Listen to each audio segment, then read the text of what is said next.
सलमान अकरम राजा क्यों रिज़ाइन कर गए? अगर उन्होंने ये इस्तीफ़ा दिया है तो एक खुशाइन बात। वो बहुत अच्छे वकील, बहुत अच्छा वकील कितना अच्छा सियासतदान साबित होता है ये मुश्किल होता है। इस वक्त पीटीआई की तहरीक है ना, इसमें ज़रा और किस्म का जो है ना वो तबीयत चाहिए। अब जब आप इमरान खान से जाके आप मिलेंगे तो आप जब उन्हें बताएंगे ये डी चौक तो आ गए थे लेकिन इनकी कोई प्लानिंग नहीं थी, इनका कोई एग्जिट प्लान नहीं था, उनका मुमकिन रिएक्शन क्या फिर होगा और ये मलबा फिर किस पे गिरेगा? इमरान खान साहब जो हैं वो समझते हैं हालात को, वो फेस सेविंग देते हैं अपने लोगों को। सलमान अकरम राजा क्यों रिज़ाइन कर गए? देखिए, क्या सलमान अकरम राजा साहब ने रिज़ाइन किया है। वो एक बहुत अच्छे इंसान भी हैं और बहुत ही एक ईमानदार आदमी हैं। लेकिन मैं समझता हूँ कि अगर उन्होंने ये इस्तीफ़ा दिया है तो एक खुशाइन बात है। देखिए, जो मॉडर्न डे पॉलिटिक्स है या जिसमें हम लोग पॉलिटिक्स करते हैं, देखते हैं, हम उसमें इस बात को अप्रिशिएट करते हैं कि कोई आदमी रिस्पॉन्सिबिलिटी तो ले रहा है। मेरे ख्याल में जो बाकी लोग हैं उनको देखना चाहिए कि जहाँ जहाँ जिसका फेलियर है वो उसको देखें और लोगों को देखिए। पार्टी बहुत बड़ी है हमारी पार्टी में बिल्कुल कोई किसी किस्म की कमी नहीं है। तो ये तो हतमी खास इन्होंने रिज़ाइन किया है सेक्रेटरी, वो भी इंटरम जनरल सेक्रेटरी थे। जनरल सेक्रेटरी तो उमर अयूब साहब ही हैं हमारे। तो बात यह है कि वो आए हैं और उन्होंने ये अंदाज़ा लगाया कि वो बहुत अच्छे वकील हैं।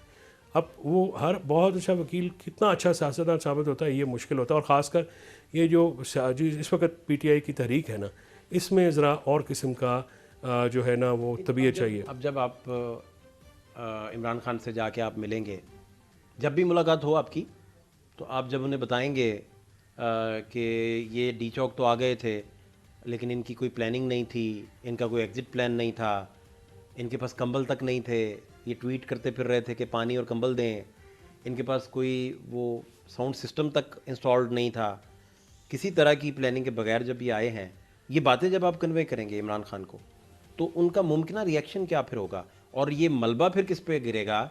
या चलें वो सिंगल आउट फिर किसको करेंगे, किसकी रिस्पॉन्सिबिलिटी ठहराएंगे वो? देखिए, बात यह है कि रिस्पॉन्सिबिलिटी किसकी ठहराएंगे या नहीं ठहराएंगे, इमरान खान साहब जो हैं वो समझते हैं हालात को। और मैंने अक्सर देखा है कि वो फेस सेविंग देते हैं अपने लोगों को। वो इस तरह से जिस तरह से लोग समझते हैं कि ऐसा नहीं होता, वो बड़ी तहम्मुल से, बड़े सब्र से बात भी वो उनको क्योंकि उनकी नर्व्स बड़ी स्ट्रॉन्ग हैं, वो इसको देखते हैं। अब उसमें एक बात तो इंडिया उन्होंने बिल्कुल दिया था कि जो ना आ सका उसको पार्टी जो है वो नहीं करेगी या पार्टी में से तो उसमें। लेकिन मैं फ्रैंकली स्पीकिंग मैं स्पीकिंग फॉर माई सेल्फ, हर आदमी की मुश्किलात को तो देखना पड़ेगा ना, बात करनी पड़ेगी। अब एक यकलख्त आप हज़ारों लोग या सैकड़ों लोग या बीसियों लोग तो नहीं निकाल सकते। पार्टी है, पार्टी की लीडरशिप है, लोगों ने कुर्बानियाँ दी हुई हैं, लोग मुश्किल वक्त में खड़े हुए हैं। और प्लानिंग की जहाँ तक बात है तो प्लानिंग तो ठीक थी। मेरा नहीं ख्याल कि प्लानिंग में अगर ये तो छोटी मोटी ऑपरेशनल या डिटेल्स आप कह रहे हैं ना कि साउंड सिस्टम तो could be place any time या इसमें बात होती। हाँ, फटीक वाली बात ज़रूर थी कि फटीक अगर हुई थी तो मैं समझता हूँ कि वहाँ पे लोगों को रेस्ट करा के जो है वो लाना चाहिए था। और एक आधा दिन और भी लेट हो जाता तो कोई ऐसी क़यामत नहीं होती थी। अभी तहरीक इंसाफ को इन इन मसाइल से निकलते हुए ये क्राइसिस जो शुरू हुआ है, कितना टाइम आपको लगता है लगेगा? सर, डिपेंड करता है। अगर तो हमें पॉलिटिकल लोग चाहिए, जो कि पॉलिटिकल स्ट्रैटेजी हमें चाहिए। इस वक्त हमें इंडल्ज करने की ज़रूरत है पॉलिटिकली। और इमरान खान साहब का जो है इनकार्सरेशन यानी उनकी जो जेल में पाबंदी है उसको हटाने के लिए, उससे बाहर निकालने के लिए हमें एक सुपीरियर पॉलिटिक्स चाहिए। सुपीरियर पॉलिटिक्स के लिए डेफिनेटली हमें लोग वैसे चाहिए जो कि एंगेज कर सकें पॉलिटिकली लोगों को। और मैं समझता हूँ कि अपोजिशन अलाइंस का मैं बहुत बड़ा एडवोकेट हूँ।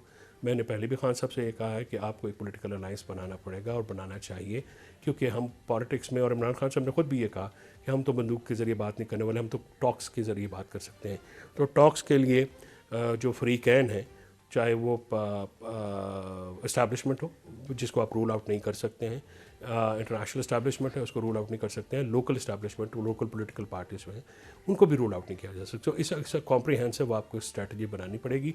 आप इसको कैसे इंडल्ज करते हैं। सो नाउ इमरान खान सबसे हमारी मुलाकातों पर पाबंदी लगा दी गई है। लड़े हमारे वर्कर्स ने हमें मायूस नहीं किया। तो पार्टी का एसेट होता है वर्कर। पार्टी की जिसके पास वर्कर्स होते हैं, और इस किस्म के वर्कर जैसे तहरीक इंसाफ के पास, हमारे पास हैं, इन पार्टियों को कभी जो है वो आप फना नहीं कर सकते। ये हमेशा लोगों के दिलों में रहती हैं और हम पार्टी को बहुत जल्दी आप देखिएगा कि खड़े भी करके दिखाएंगे और पार्टी रिजिलियंट भी है। पार्टी के रैंक एंड फाइल में ये जो इत्तेहाद है वो भी आएगा। इमरान खान की ज़ात पे तो बिल्कुल किसी को, बाकी छोटी मोटी बातें जो हर जगह डिफरेंस ऑफ ओपिनियन पाए जाते हैं वो इंशाल्लाह रिजॉल्व हो जाएंगे और पार्टी उस तरह से खड़ी होगी जैसे इमरान खान साहब की को एक पार्टी की ज़रूरत है।